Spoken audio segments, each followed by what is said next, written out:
Hi, so in this video we're going to be looking at finding the equation of a curve using integration.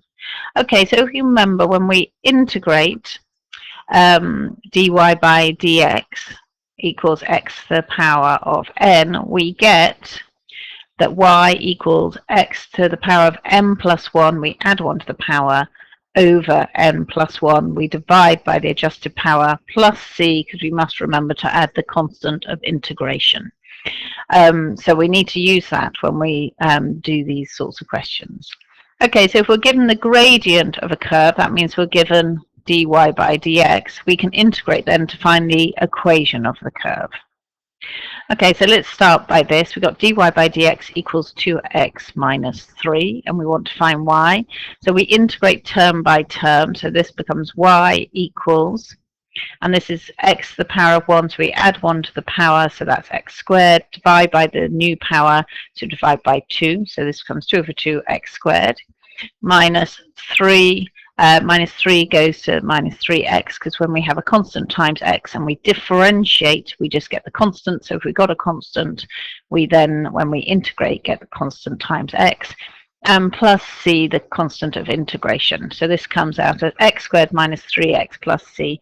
And so we still don't know what c is. This is called general equation, and we want to really find a particular case for our curve. Okay, so to do this, we need another bit of information. So what you're normally given is a point on the curve, and we can just substitute that into our equation to find the value for c. So if y equals 4 when x equals 0, we get 4 equals 0, 0 plus c, so we get 4 equals c. So we now have the particular solution for our curve, that y equals 2x squared minus 3x plus 4. Okay, slightly harder, longer question. We have, if the gradient of a function is given by dy by dx equals px, and the curve passes through points 0, 2 and 3, 5, at the point 3, 5, the curve has gradient 3. Find the equation of the curve. So first of all, I'm going to integrate term by term. So I've got this, and I wish to integrate it. So we've got dy by dx equals this. So y will equal, add 1 to the power divided by the adjusted power. So that will be p over 2 x squared. This is a constant that would have come from a constant times x plus c. I substitute my 2 points in. We'll do 0, 2. So when y equals 2, when x equals, so that'll be 0, 0 plus c, so c equals 2. And then I use this point here, so this is y equals 5 and x equals 3, so y equals 5, x equals 3, so that's 3 squared, and there's 3 there, so we get 5 equals p over 2, 3 squared plus 3q plus 2. A little bit of sorting out and rearranging, we get this equation here. Okay, so I brought that equation that we've just got there and brought it over to this screen. So now I want to use the second bit of information we're given. At the point 3, 5, the curve has gradient 3.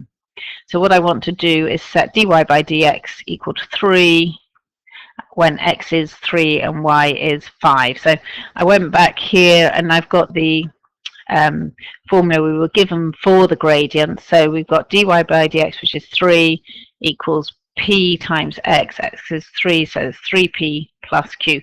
And now I've got 2 equations. I've got this equation and this other equation, which we can solve simultaneously. And we've got the same q in both of them, so we can just take away. So 3 take away 1 gives me 2. 3p take away 1.5p gives me 1.5p, and q take away q gives me nothing. So I get this and I can rearrange it, and now I've got the value of p.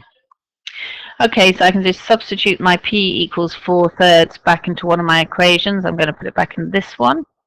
And because 3 over 2 times 4/3 equals 2, I get 1 equals 2 plus q. So to make that work, q must equal minus 1. And now I've got all the bits, and I can substitute them back into my formula. So p is 4/3, so I need to divide it by 2, so that's 2/3 x squared. Q is minus 1 or minus x plus 2, and I got the equation of the curve. Okay, I hope that was helpful. Okay, bye.